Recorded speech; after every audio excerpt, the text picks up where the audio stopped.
Good afternoon. I'm Jared Hendricks, I'm Maddox Melton. I'm Lauren Michelson. and we are the Gun Safety Club.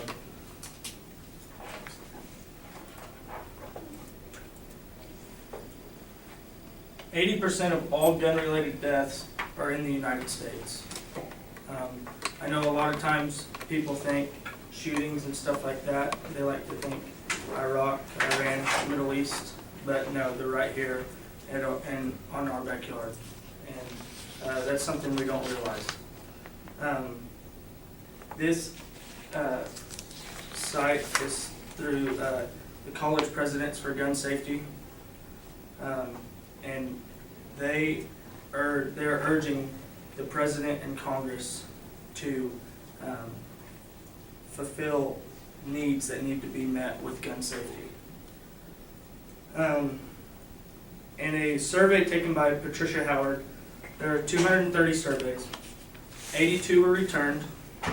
Out of those 82, 22% were gun owners. And the survey was asking about children being around guns with safe storage, safe training, and safe gun handling, and would your child be safe handling a gun? And in the storage part, of the 22% that said they own guns, 85% admitted to not using safe storage. When I was a young boy, I was 5 years old, one of my brother's high school classmates was at a party. It was a retired highway patrolman's house. They walked into his office, picked up the gun, just kidding around, said, "I'm going to pull the trigger," put it to his head, pulled the trigger, he died. 17 years old, didn't know it was loaded, pulled the trigger, and there he went.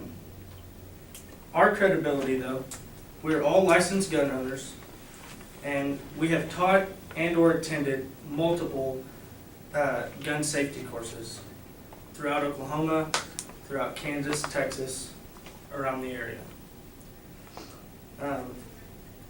And in the history of guns in Oklahoma, although Oklahoma is a very young state, there is still that perceived notion that we were part of the wild, wild west.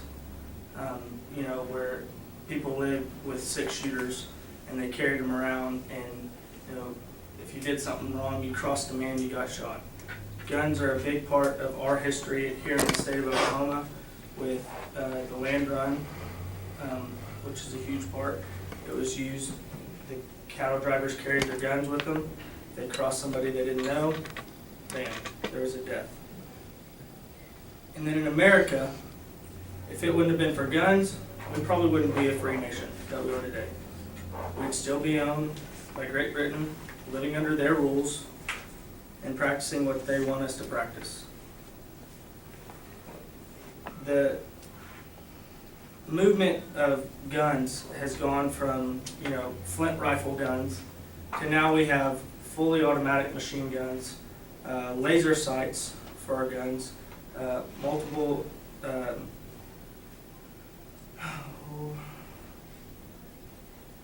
zoom scopes. We can zoom in. Special forces in the military have night vision that they can use for their gun. The technology has come a long way. With that comes a lot of responsibility that we as gun owners and people who are around guns should know and learn. If either one of us three, or you all, or if you're licensed gun carriers, wanted to get a gun today, you get in your car, you drive to Kansas, you buy the gun, put it in your pocket, or put it in your car, and you drive back. However, in Oklahoma, if you get it, there's usually a 2 to 3 week waiting period. But they don't have any restrictions on you going to Kansas and purchasing the gun and bringing it back. The states have totally different gun laws throughout the nation. Oklahoma, our gun law is you have to be 21 years old to own a shotgun, rifle, or pistol unless you are hunting, target shooting, or recreational, like in a old-fashioned showdown, like at a museum or something. That is the only time someone under the age of 21 can own a gun. Last thing is, gun laws need to be policed at the federal level so that we can, so that it will limit the differences between states, differences in gun laws. With the gun laws being so widely spread out, it's hard to control it state to state. If the federal government would kind of, set some boundaries as to what you can make law for gun owners and gun carriers, it would be a lot easier in between state to state transactions.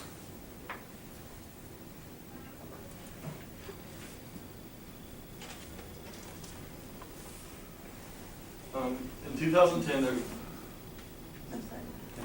there was 31,000 gun deaths. That's 85 a day or 3 an hour. That's quite a bit. There was 73,000 people were unintentionally harmed by guns. In 2010, that's 100,000 lives that were affected negatively by guns. Now there are obviously benefits to owning guns. People hunt for lifetimes and have to use them for self-protection.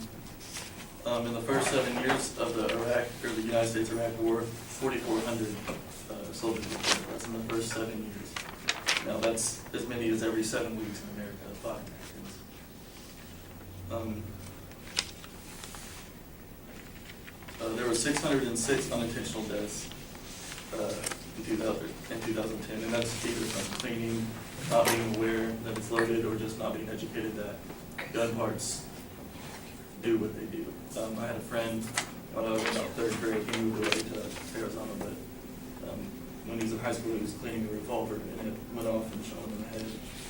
And I don't think it was because he didn't know how to use it. I just think he was just unaware of his surroundings and that it was pointed at him. From 2005 to 2010, there was 3,800 people unintentionally killed by guns. 40% of those were under 25 years old. Most of us are under 20, I guess all of us are under 25 years old. That's almost half of the deaths. And that's like just under the freshman enrollment class for next year is 3,800. So that's basically killing the whole freshman class of OSU, unintentionally by guns. If we had, if you enroll with our gun safety club, then at least you will have a better understanding on how to treat guns and maybe prevent something like that from happening to somebody else. 8% of those 3,800 gun deaths were fired by children under 6 years old. I have a 4-year-old cousin that he's like my best friend. I don't want him to have to live with the fact of accidentally killing somebody, because he does like to play, shoot him up with his Nerf guns or whatever. But I don't think he would realize if he got a hold of a real gun, that is really holding a real gun. There was 11,000 homicides in 2010. That's 35% of the deaths in America total, and 68 all homicides were used, or guns were used in those. And that's 33 a day. And that's quite a bit.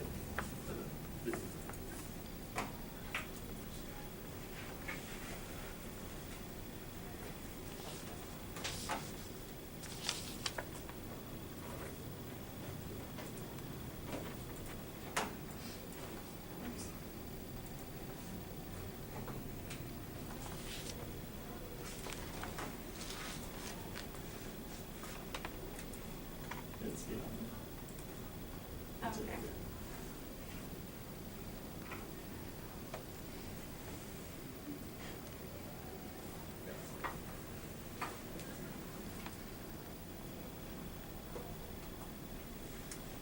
The volume may be muted on the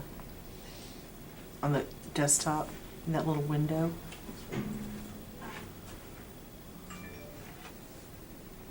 Well, that's all. Click out of that ask me later thing.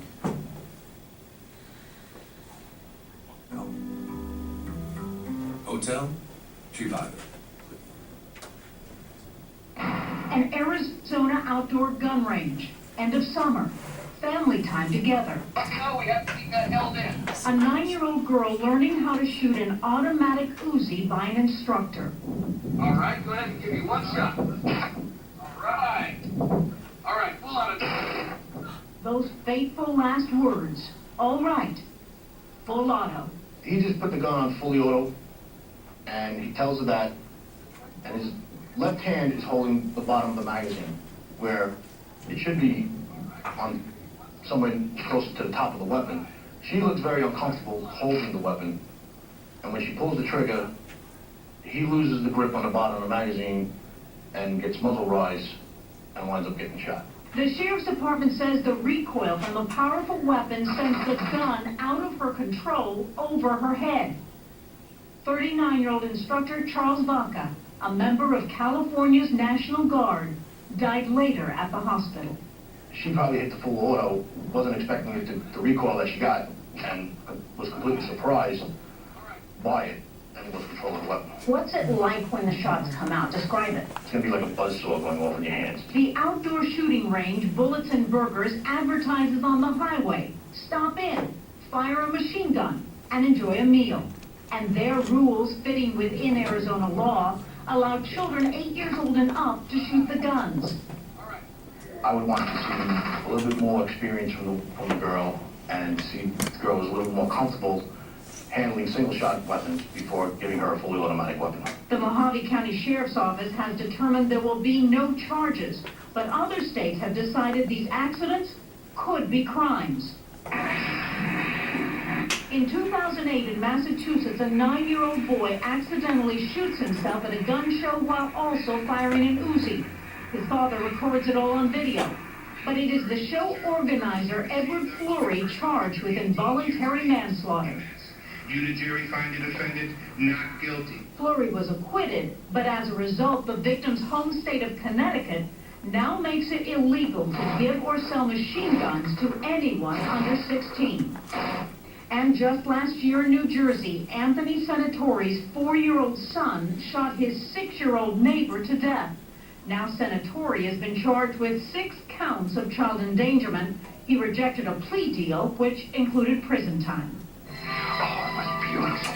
I could hardly wait to try it out. Children and BB guns were once the stuff of Christmas tradition.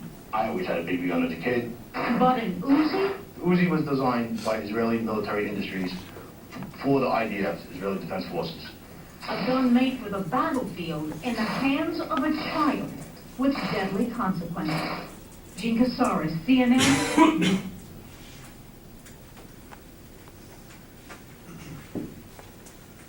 So that is a perfect example of an unintentional death. No, that little girl did not mean to kill him, but she's still going to have to live with that the rest of her life. Just like in... What's up, people? So we have this little 9-year-old girl that was firing a submachine gun, an Uzi to be exact, at a gun.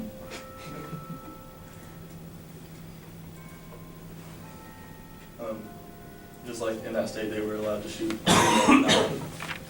It said Connecticut had changed their law to not be able to give or sell the machine guns to anybody over or under 16, which means before it was legal. So, I mean, that needs to be changed into a federal law, so states can't do that.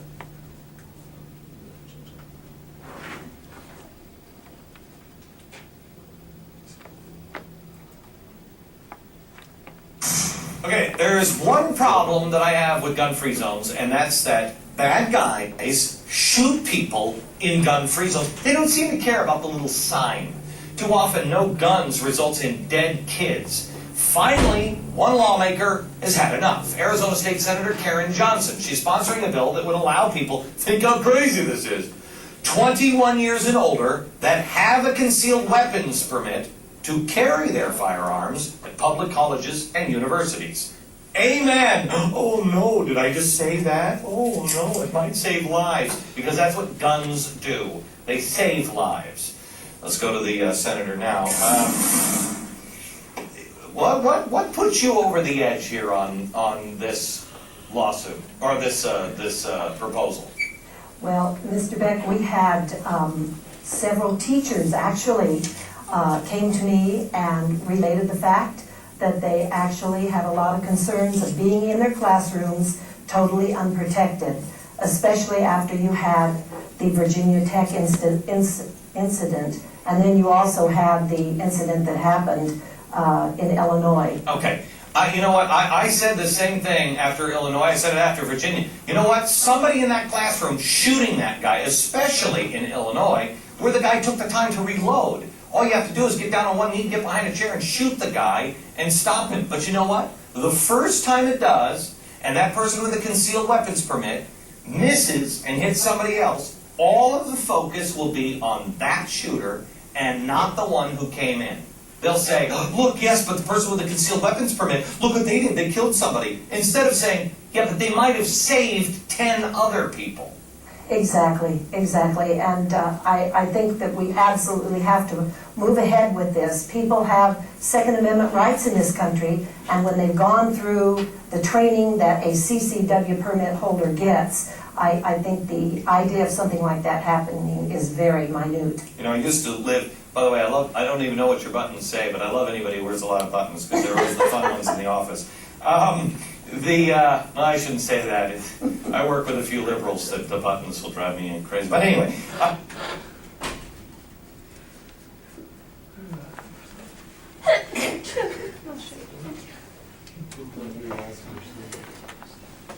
Okay, so those are some of our problems.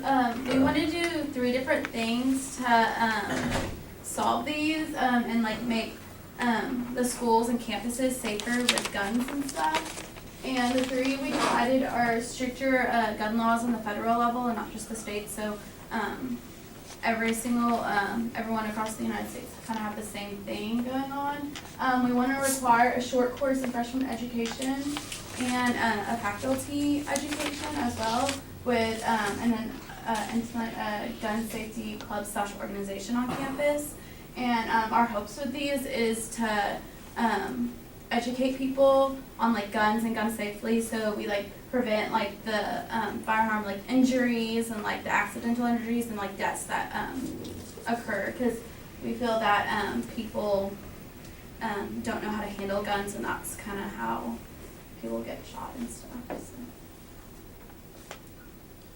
The federal law changes, we want across the nation it to be 21 and over, pass the psychological exam, overall stricter laws. Like you saw in the other videos, the 6-year-old got to shoot the guns, and I'm pretty sure she didn't have a gun safety course, or they didn't train her at all. And so we want it to be kind of stricter, and not everyone can just go in and shoot guns, even if they don't have license, or if they have license, just have a gun safety course about it.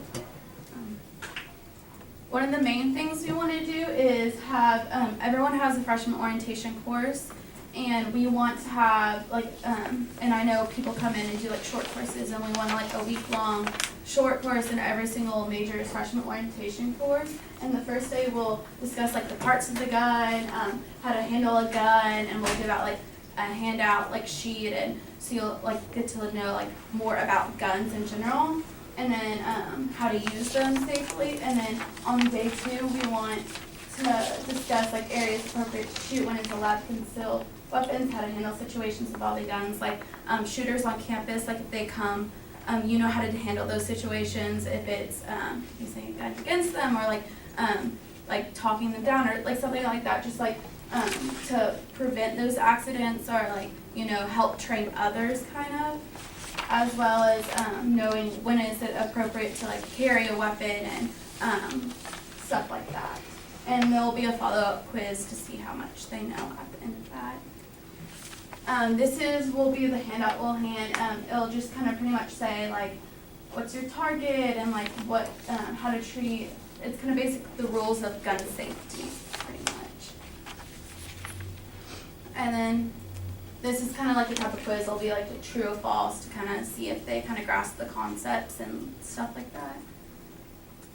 And hopefully by doing the freshman orientation course, we can get more people to come out to our gun safety club, and we want to meet once every week, like on Tuesdays, and we'll have various guest speakers. Oh yeah, and the freshman orientation thing, we want trained people like police officers to come and teach those courses because it's more credible.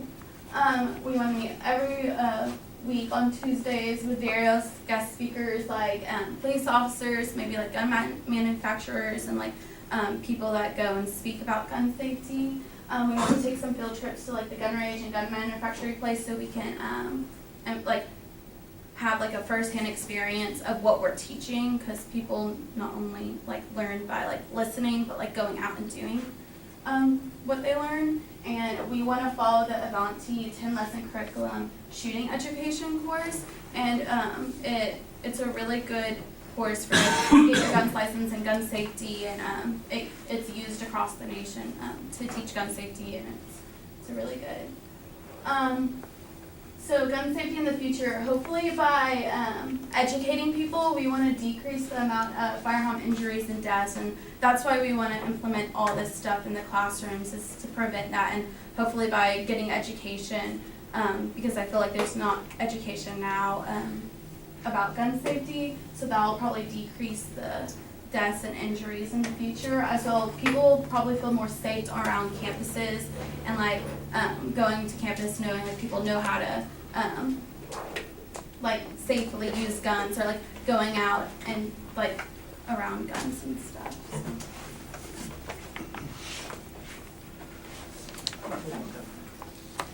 So basically, our whole thing is just to make people feel safer around campus. Kind of a shocking thing, I mean, not really shocking, makes sense, but shooters go where there aren't guns. And that's obviously campuses around the nation. And if we could get at least our professors and our teachers a concealed carry permit, they would be able to protect themselves and students a lot easier. Just like at Virginia Tech, 32 teachers, students, and just faculty members lost their lives. If one person had a gun, maybe that would have saved somebody a lot, like at least half the lives, 2 lives, anything better than nothing. So that's basically our aim.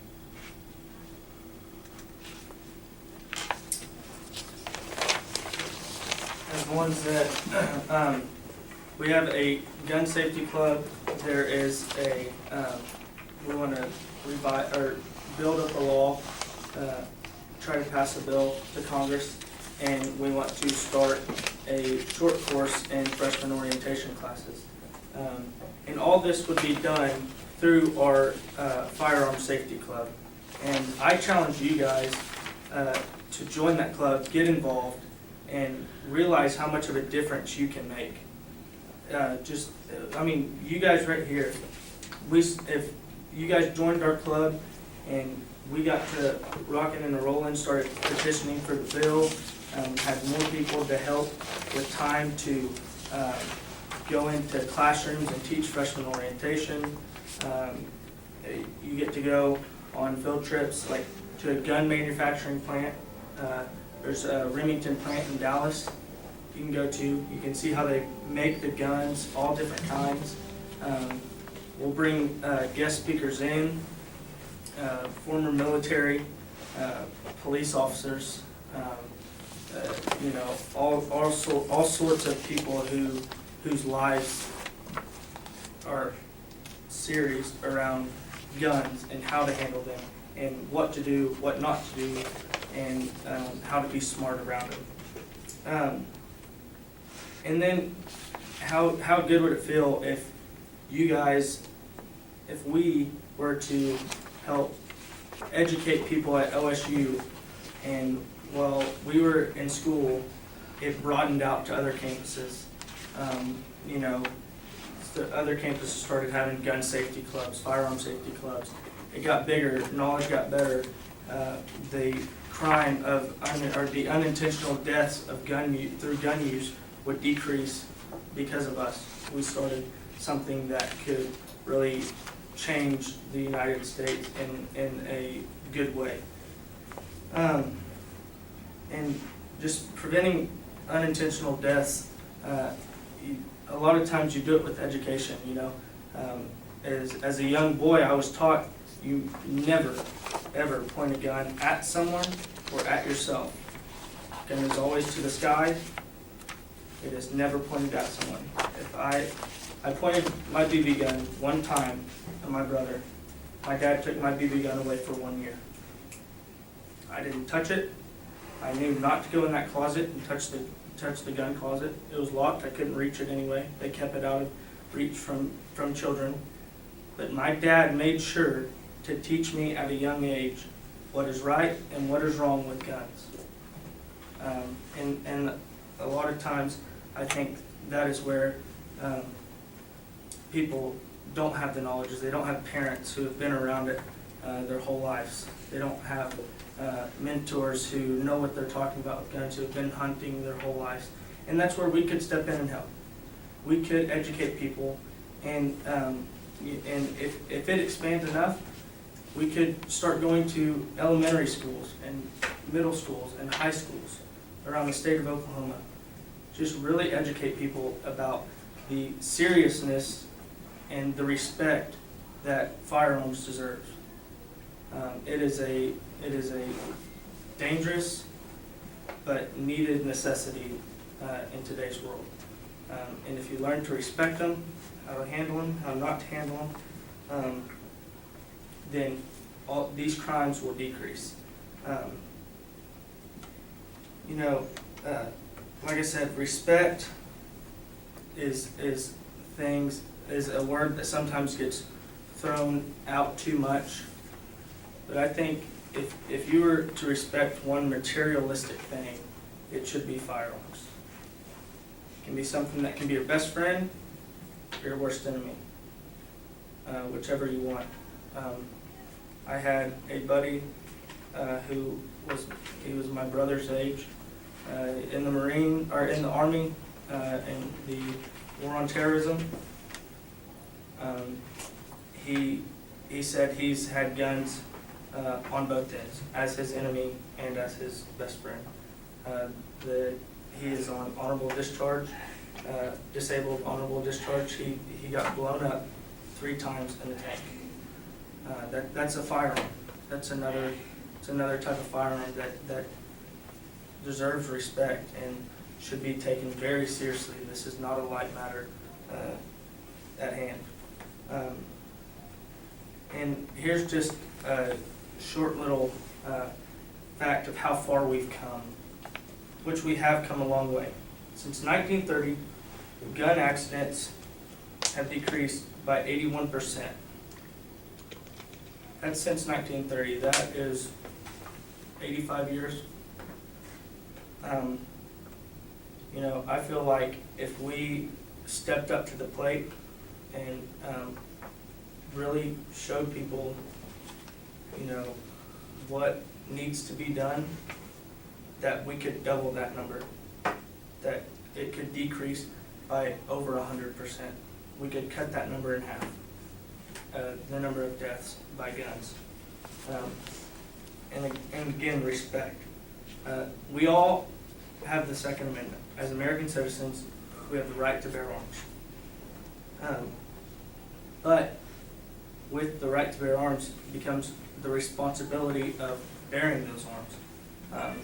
I feel like if you do not know how to correctly store a gun, whether that be a gun safe or a locked closet out of the reach of children, preferably a gun safe, because felons or robbers and stuff like that cannot get in. But you have to, if you own a gun, that is your right, but be responsible and be respectful of not only the gun, but the amendment that our forefathers set for us. They gave us this right so that we would be able to stand up for ourselves, not so that we would be able to misuse firearms and shoot other people and, not be knowledgeable about the subject. But I think that's all we have. Any questions? So how do I join your club? We are starting the club. It'll be next semester. We'll have, we'll send out flyers at the beginning of the first week of school. So you just need my email address? Yeah, you just come, your first meeting, you'll come and you'll just fill out a simple thing with like your name, your email, like a phone number, just in case something happens, you have to fill out like a form that's saying like we're not liable and stuff. And we'll just send you emails every week of like what we're gonna learn and like overview and stuff and your CWIT and stuff so we can add into like the computers and stuff. But you just come